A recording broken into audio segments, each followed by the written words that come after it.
अपना बेटा बेटी वर्सेस सौतेला बेटा बेटी। जितेंद्र अपने काम पर से सीधा अपने घर पर पहुंचता है। जैसे ही वो हारा थका आकर अपने सोफे के ऊपर बैठता है, उसका बेटा रोहन और उसकी बेटी ऐश्वर्या उसके पास आती हैं और उससे कहती है, पिताजी पिताजी, आप हमारे लिए क्या लेकर आए हो? ओहो बेटा, मैं तो तुम्हारे लिए लाना ही भूल गया। ये लो, तुम पैसे रख लो और इससे जो चाहे वो चीज खरीद कर खा लेना। ऐश्वर्या पैसे लेकर बहुत खुश हो जाती है, जिसके बाद रोहन भी अपने पिता जितेंद्र से पैसे लेता है और चीज खाने के लिए चला जाता है। उन्हें पैसे लेते हुए देख जितेंद्र के बड़े भाई उमेश के दोनों बच्चे राधा और राजू भी जितेंद्र के पास आकर उससे कहते हैं, चाचा जी, मुझे भी कुछ अच्छा खाने का मन है, क्या आप मुझे भी पैसे दे दोगे? चाचा जी, मुझे भी थोड़े से पैसे दे देना, मैं भी चीज खा लूंगा। अच्छा, तो तुम्हें पैसे चाहिए? अरे तुम्हारा बाप मरने से पहले यहाँ पर क्या पैसे देकर गया था? चले जाओ यहाँ से और मेरी आंखों के सामने भी मत आना।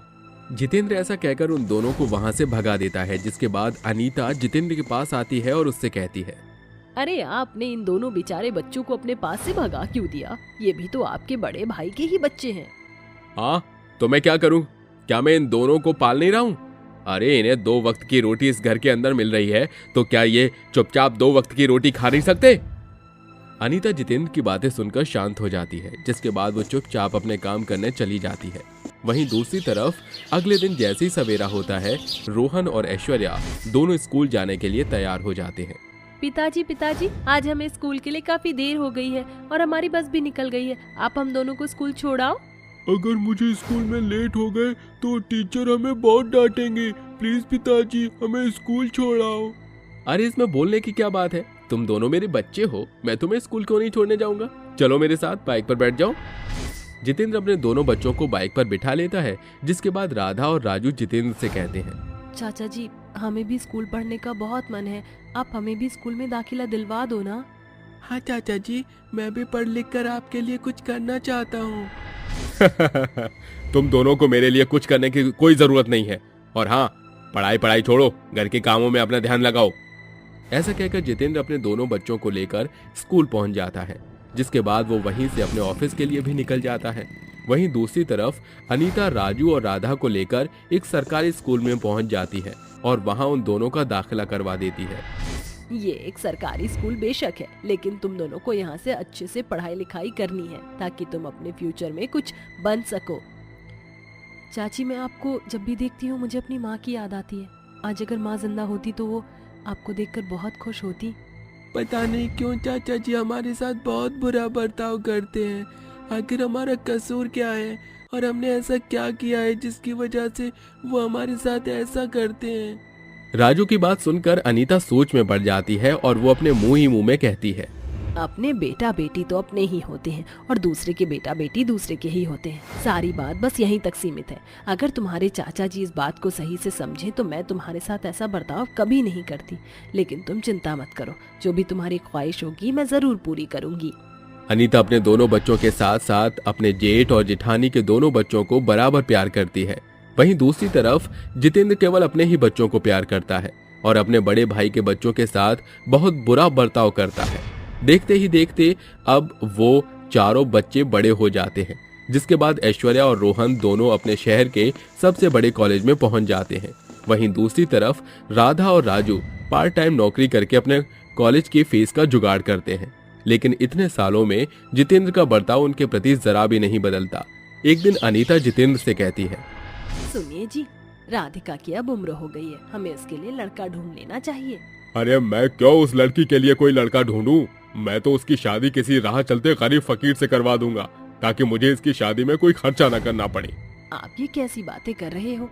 राधा भी तो आप ही की बेटी की तरह है, अब उसके साथ ऐसा कैसे कर सकते हो? देखो अनीता, मेरा एक ही बेटा और एक ही बेटी है और मैं सब कुछ उन्हीं के लिए करूंगा, और राधा और राजू मेरा खून थोड़े हैं जो मैं उनके लिए कुछ करूं। ऐसा कहकर जितेंद्र वहां से चला जाता है। वहीं दूसरी तरफ राजू और राधा दोनों भाई बहन अपने चाचा की ये बातें सुनकर बहुत उदास हो जाते हैं। तभी अनीता उनके पास आकर उनसे कहती है, तुम दोनों अपने चाचा की बातों का बुरा मत मानो, उनकी तो आदत है मजाक करने की। तुम इन बातों को दिल पर मत लेना। आप चिंता मत कीजिए चाची, मैं अपनी बहन राधा की शादी बहुत धूमधाम से करूंगा और एक अच्छे से घर में करूंगा, ताकि वो जिंदगी में कभी दुखी न रहे। राजू की इस बात पर अनीता उसे शाबाशी देती है, जिसके बाद में उन दोनों को खाना खिलाती है। वहीं दूसरी तरफ ऐश्वर्या और रोहन तो हमेशा जितेंद्र से पैसा लिया करते और उसके पैसे को बर्बाद करते। अरे यार रोहन भाई, मेरे पास पैसे नहीं बचे, अब हम दोनों डिस्को कैसे जाएंगे? अरे तुम चिंता क्यों करती हो, हमारे पिता हमें डिस्को जाने के लिए पैसे जरूर देंगे। रोहन और ऐश्वर्या दोनों अपने पिता जितेंद्र से पैसे मांग लेते हैं, जिसके बाद वो दोनों डिस्को में एंजॉय करने के लिए पहुंच जाते हैं। ऐसे ही रोहन और ऐश्वर्या जितेंद्र का बहुत ज्यादा पैसा बर्बाद किया करते थे। कुछ ही समय बाद जितेंद्र की अचानक से नौकरी छूट जाती है और वो घर में बैठ जाता है। अब ये घर कैसे चलेगा, मेरे पास तो पैसे भी नहीं है कि मैं इस घर को संभाल सकूं। चाचा जी, हमारे होते हुए आपको चिंता करने की कोई जरूरत नहीं है, हम आपके साथ हैं। अगर आपकी नौकरी छूट गई तो क्या हुआ, हम अपनी पार्ट टाइम की नौकरी करके इस घर की सभी जिम्मेदारियों को अच्छे से संभाल लेंगे। हाँ चाचा जी, आपको परेशान होने की कोई जरूरत नहीं है, आप बस अच्छे से आराम कीजिए। राजू और राधा अपनी तनख्वाह में से घर के सभी खर्चे चलाना शुरू कर देते हैं। वहीं दूसरी तरफ ऐश्वर्या और रोहन अपने पिता जितेंद्र के पास आते हैं और उनसे कहते हैं, अरे पिताजी, मुझे 20,000 रुपए दे दो, मुझे गोवा के ट्रिप पर जाना है। अरे बेटा, मैं इतने पैसे कहाँ से लेकर आऊंगा, मेरी तो नौकरी भी छूट गई है। क्या कहा, आप हमें पैसे नहीं दे सकते? अरे जब पालना बस का नहीं था तो हमें पैदा ही क्यों किया? रोहन, तुम ये कैसी बातें कर रहे हो, तुम्हारी हिम्मत कैसे हुई मुझे ये सब कहने की? अरे आपने हमारे लिए आज तक किया ही क्या है, इससे अच्छा तो आपने हमें पैदा ही ना किया होता। देखो पिताजी, मैं नहीं जानता आप मेरे पिताजी हो, इसलिए आपको मुझे पैसे देने का पूरा फर्ज बनता है। आप हमारी मांगे पूरी करो और हमें यहाँ से जाने दो। अरे तुम दोनों मेरी बात को क्यों नहीं समझ रहे हो, मेरे पास कोई पैसे नहीं है, पैसे होते तो हमारे घर में इतनी दिक्कत नहीं आती। अगर आप हमें पैसे नहीं दे सकते तो मर क्यों नहीं जाते, हमें ऐसा बाप ही नहीं चाहिए जो हमारे शौक पूरे ना कर सके। ऐश्वर्या अपने भाई रोहन के साथ वहाँ से चली जाती है। ये सब देखकर अनीता जितेंद्र से कहती है, देखा, इतने समय से अपने जिन औलाद को अपने सीने से लगा कर रखा आपने, आज वह आपको मरने का ताना देकर चली गई। तुमने सही कहा, जिन बेटा बेटी को मैंने कलेजे से लगा कर रखा, आज उन्होंने मुझे औकात दिखा दी, और जिन बेटा बेटी को मैंने हमेशा पराया समझा, मेरे बुरे वक्त में उन्होंने ही मेरा साथ दिया। राजू और राधा, आओ मेरे पास आओ। जितेंद्र उस दिन राजू राधा को गले से लगाता है और उनसे माफी मांगता है। उस दिन के बाद से राजू और राधा दोनों जितेंद्र के साथ एक बेटा और बेटी की तरह रहने लगते हैं, और वो दोनों घर की सभी जिम्मेदारियों को साथ साथ अपने चाचा की भी जिम्मेदारियों को अच्छे से उठा लेते हैं और एक साथ खुशी खुशी रहने लगते हैं। बहुत दिमाग सठिया गया है ना आप दोनों का, सारी अकल आज मैं ठिकाने ही लगा दूंगी। जब 2-4 डंडे बदन पे पड़ेंगे तभी आप लोग समझेंगे। अरे बहू, ये तुम क्या कर रही हो, हम तुम्हारे माता पिता के समान हैं, ऐसा व्यवहार तो मत करो। अरे बहू, थोड़ी तो शर्म या रहम खा हम पर, हम बूढ़ों को सता रही है, हमने तेरा क्या बिगाड़ा है? सच बताऊं तो आपने मेरी नाक में दम कर रखा है। ऐसा कहते ही वो एक बंद कमरे में अपने सास ससुर को डंडों से मारने लगती है, जिसके बाद वो दर्द से तड़पते हुए रोकने की कोशिश करते हैं, लेकिन काव्या नहीं रुकती। आखिर एक बहू अपने बूढ़े सास ससुर को बंद कमरे में क्यों मार रही थी? इस दृश्य का पूरा सच क्या था, ये जानने के लिए हमें कुछ समय पीछे जाना होगा, जहां मोहित अपने माता पिता उषा और कमलेश के साथ दिल्ली जैसे शहर में रहता था। मोहित मल्टीनेशनल कंपनी में नौकरी करता था। तभी एक रोज उसके ऑफिस में काव्या नाम की पढ़ी लिखी लड़की आती है, जो उसकी टीम पार्टनर थी। उसे देखकर अपने दिल पर हाथ रखकर वो कहता है, हाय, ये लड़की तो सच में बहुत खूबसूरत है, लगता है मुझे लव एट फर्स्ट साइट हो गया है।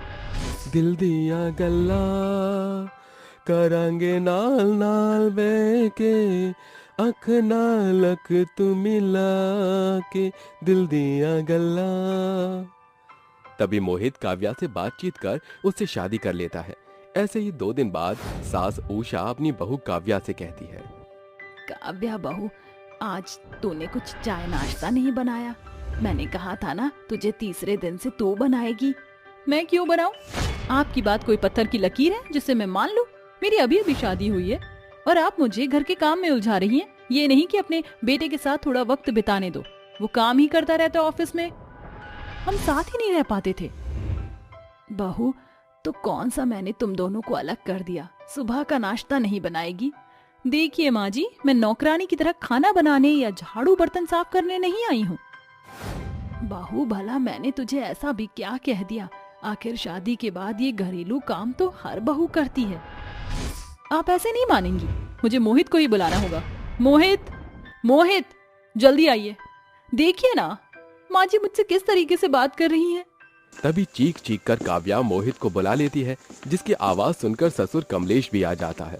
अरे क्या हुआ बहू? क्या हुआ काव्या, तुम सुबह सुबह रो क्यों रही हो? देखिए ना, मैंने माँ जी को बोला है कि मैं आपके साथ घूमने जाऊंगी, फिर भी कह रही है कि नहीं, तू कहीं नहीं जाएगी। घर का काम कौन करेगा? घरेलू काम होते हैं, काम कर, काम कर। मैंने बोला ना माँ जी, आज मैं काम नहीं कर सकती। अरे नहीं नहीं बहू, तू झूठ क्यों बोल रही है? मैंने कहा बस नाश्ता बना दे। माँ, उसे कहना बंद करो। आगे से उस पर दबाव डालने की कोशिश मत कीजिएगा, मुझे नहीं पसंद। अब हम जा रहे हैं, चलो काव्या। और रही बात काम की तो बाद में वही करेगी, कुछ दिन आप कर लीजिए। इस तरह दोनों सुबह सुबह बाहर घूमने चले जाते हैं। तो वहीं उषा खाना बनाकर रमेश को खिलाती है। शाम को रमेश उषा को ढूंढता हुआ रसोई में आकर कहता है, अरे उषा, तुम खाना क्यों बना रही हो? तुमने और मैंने तो खा ही लिया है। अजी दोनों बच्चे भूखे आएंगे तो उनके लिए ही खाना बना रही हूँ मैं। अच्छा, अब आराम कर लो। तुम सुबह से काम कर रही हो, सफाई भी तुम ही ने करी है। बहू के आने का तो कोई सहारा ही नहीं रहा। आखिर तुम कब तक ऐसे काम करती रहोगी? कोई बात नहीं जी, आराम तो सोकर भी कर लूंगी। देर रात दोनों घर वापस लौटते हैं, जहां दरवाजे पर दोनों की नजरें टिकी थी। तभी सामने देखकर मोहित कहता है, अरे आप दोनों यहाँ क्यों बैठे हैं? सोई क्यों नहीं अभी तक? हम बाहर रह रहे थे ना मोहित, तो इन दोनों को चैन नहीं आ रहा होगा, इसलिए नजरें गड़ा कर बैठे हैं कि कब आते ही हमें सुनाए।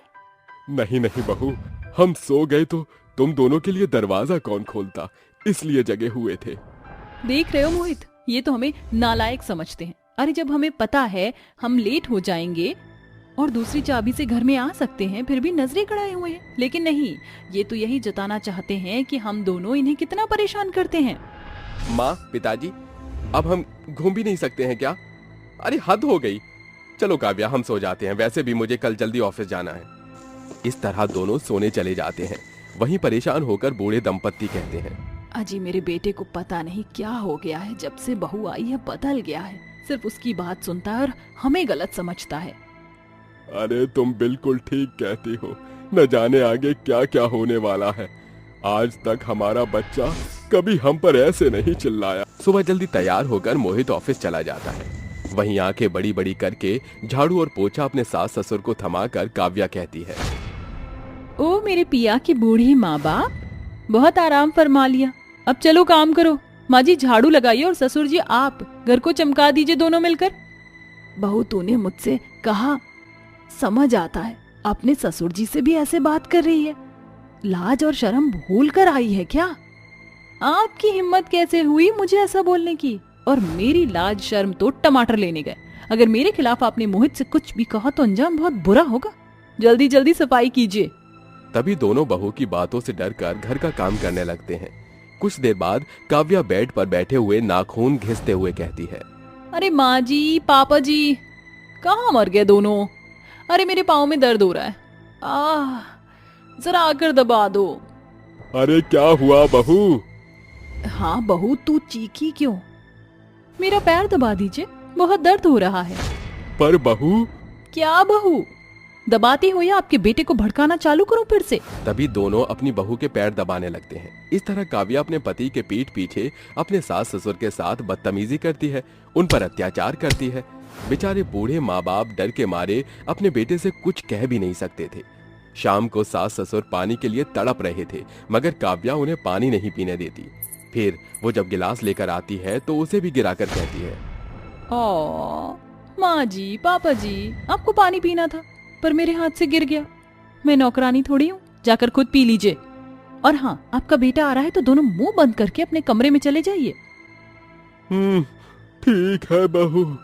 इस तरह से दोनों अपने कमरे में चले जाते हैं। तभी मोहित आकर कहता है, अरे क्या बात है माँ, पिताजी जल्दी सो जाते हैं?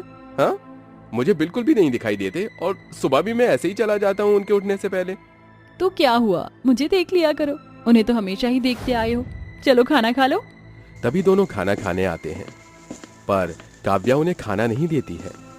भूख से व्याकुल होकर रमेश उषा आधी रात में भूखे भेड़िए की तरह खाना खा रहे थे। ऐसा खाते हुए देख मोहित उनसे वजह पूछता है तो दोनों उन्हें सब कुछ काव्या के बारे में बताते हैं, जिस बात पर विश्वास न करके मोहित सोने चला जाता है। अगले दिन मोहित के घर से जाने के बाद हमेशा की तरह काव्या उनसे काम करवाती है और वॉश टूट जाने पर वो दोनों बूढ़े दंपति को डंडे से मारने लगती हैं। कुछ भूल जाने पर मोहित वापस घर आता है तो काव्या को अपने माँ बाप पर अत्याचार करता हुआ खिड़की से देख चिल्ला उठता है, काव्या, तुम्हारी हिम्मत कैसे हुई मेरे माता पिता को मारने की? इसका मतलब मम्मी पापा सही कह रहे थे, तुम उन्हें मारती हो, उन पर अत्याचार करती हो। दरवाजा खोलो काव्या। अच्छा हुआ बेटा तू आ गया, वरना ये तो हमारी जान ले लेती आज। मोहित बेटा, बचा ले हमें, बहू बहुत मारती है। मोहित, तुम वापस कैसे आ गए? अच्छा हुआ जो मैं आ गया और अपनी आंखों से तुम्हारी काली करतूत देख ली। तुमने मेरे माँ बाप के साथ बहुत बुरा किया है, अब मैं तुम्हारे साथ नहीं रहना चाहता। ऐसा कहकर वो दरवाजे को तोड़ देता है और काव्या के एक थप्पड़ मारता है और बोलता है, काव्या, तुमसे प्यार करके तो मैं इस घर में लाया था, पर तुमने तो मेरे माँ बाप को ही नौकर बनाकर उन्हें मारा पीटा, उनकी ऐसी हालत की। मुझे तुम्हारे साथ रहने में जरा सी भी दिलचस्पी नहीं है। अपना सामान लेकर यहाँ से निकल जाओ, वरना पुलिस को बुला लूंगा। माँ, पिताजी, मुझे माफ कर दीजिए। ऐसा मत कीजिए। लगता है तुम ऐसे नहीं मानोगी। तभी मोहित धक्के मारकर काव्या को घर से बाहर निकाल देता है और अपने माता पिता के कदमों में झुककर उनसे माफी मांगता है और अकेले ही उनका ख्याल रखता है। गरीब कचरे वाली की जादुई झोपड़ी। सुबह का समय होता है। लाली और धर्मेश दोनों प्लास्टिक का बोरा उठा लेते हैं और उसके अंदर इधर उधर से कूड़ा बीनना शुरू कर देते हैं। अरे लाली बेटी, जल्दी जल्दी कूड़ा उठा ले, नहीं तो गांव के लोग आ जाएंगे और हमें कूड़ा उठाते हुए देख हमें गांव से ही निकाल देंगे। अरे अरे पिताजी, आप चिंता मत करो, मैं अपने मुंह पर चुन्नी लपेट लूंगी। लाली ऐसा कहकर सड़क पर से कूड़ा उठाना शुरू कर देती है। वहीं उसके पिता धर्मेश भी कूड़ा उठाते हैं। देखते ही देखते वो अपने बोरे के अंदर कई सारा प्लास्टिक और कूड़ा जमा कर लेते हैं। अरे लाली, जितना हुआ उतना ही काफी है, अब हम इसे बेच देते हैं।